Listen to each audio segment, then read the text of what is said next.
Hi, it's Kristin Tollefson, the Education Director from the Bainbridge Island Museum of Art, here today to share some art in action at home with you.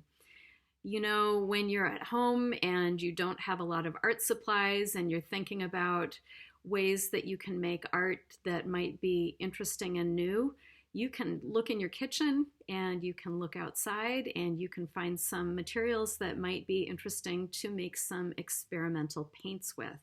So today we're going to do a little bit of investigation about what those things might be. A lot of paints are made with ground up stone or pigments or colors that come from things in nature. So we're really taking that as our cue when we look for some supplies that might be a little bit unusual but really easy to access. I like to set up my work table before I get started. So today I put a piece of paper down on the table because I'm working on a wood table and I want to make sure that it's easy to clean up. And I did get out some paint brushes. I have some watercolor, I have a watercolor paintbrush and a sumi paintbrush, and you can see that the tips of these are slightly different. One is a little bit more square and the other one is a little bit more pointy. If you don't have brushes at home, you can actually use something that you find outside. You can use leaves or a stick. You can use Q-tips. Those are great for limited use, getting wet and painting with. So think creatively about how you set your workspace up. I also have a bunch of little scraps of paper just to try things out, since this is just an experiment right now. So you can use watercolor paper or you can use any paper that you might have around the house. Sometimes I use old book pages to play with. If it's a book that's being given away at the library, sometimes I will use just scrap paper. So whatever you like, you can start with. I also have a little cloth here to dry my brush, and I have a little pitcher of water so that I can rinse off my brush between colors, and that's always a good idea. These are some of the things that I have pulled out of the yard and the kitchen, and I thought I would walk you through what I have discovered today. I saved some coffee from this morning. This is just plain black coffee. You could try having tea maybe, or something else that you might, I wonder if hot chocolate might work. And you don't need very much, just a little bit. I do have these little dishes, but you could easily put it in a cup if you make sure and rinse it out when you're done. This next one that's kind of a greenish color is some ground up leaves and grass from outside. And I put this in my food processor, but you could easily try cutting it up or smashing it up with a spoon or a stick. This next one that's kind of a light yellow is mustard, and it's just plain mustard from the jar. It's not really the hot dog style mustard that's bright yellow, but wouldn't that be interesting to see a different color? Next in line is turmeric, and turmeric is a spice that is used in some different kinds of Indian cooking, and it's bright yellow, but it's a little bit more of a golden, darker yellow than the mustard. Right here it's dry, so I would use some of my water to mix in with it, and I would just take some of the water from my cup and put it right in to the dish like this, and just play with that. See how much you need, mix it up with your brush. Next in line is hot sauce, and that's just a little plain hot sauce. I bet you could try different kinds of hot sauce. And the last one is red onion peel in vinegar, and you can see how light pink this is.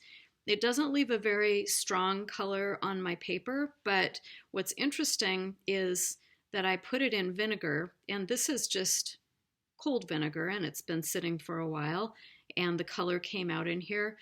You can also boil different kinds of yellow onion peel and add it to vinegar, and you can use that if you are somebody who likes to dye eggs for Easter.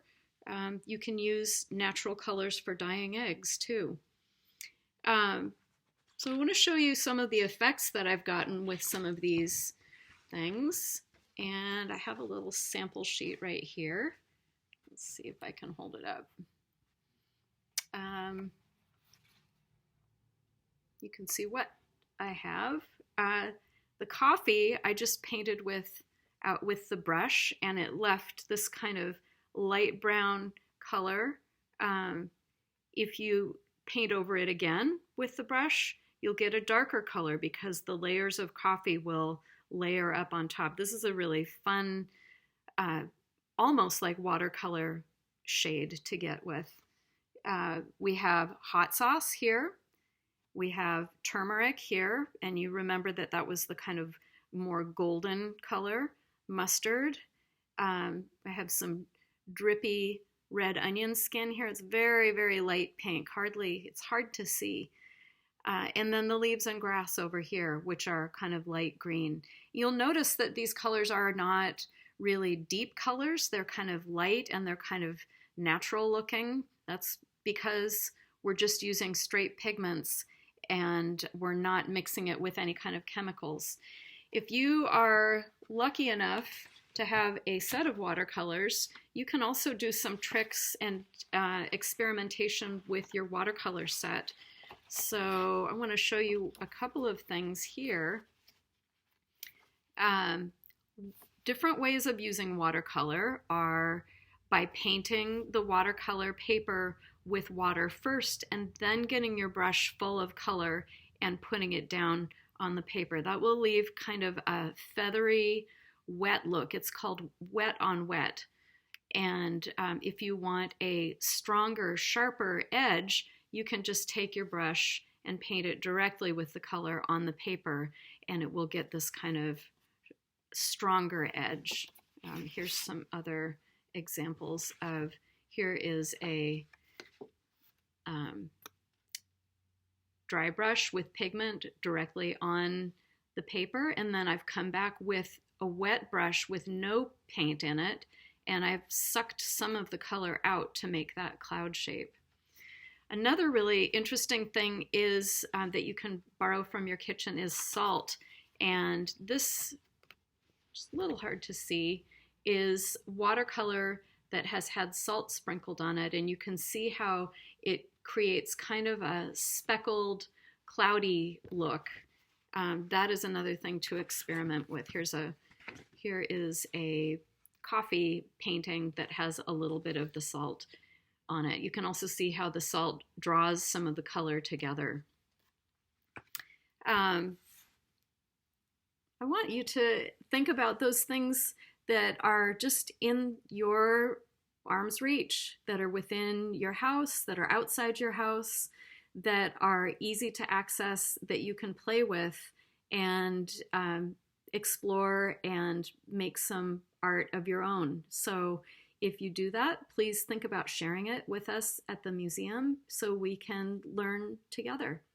We'll see you next time with Art in Action at Home. Thanks.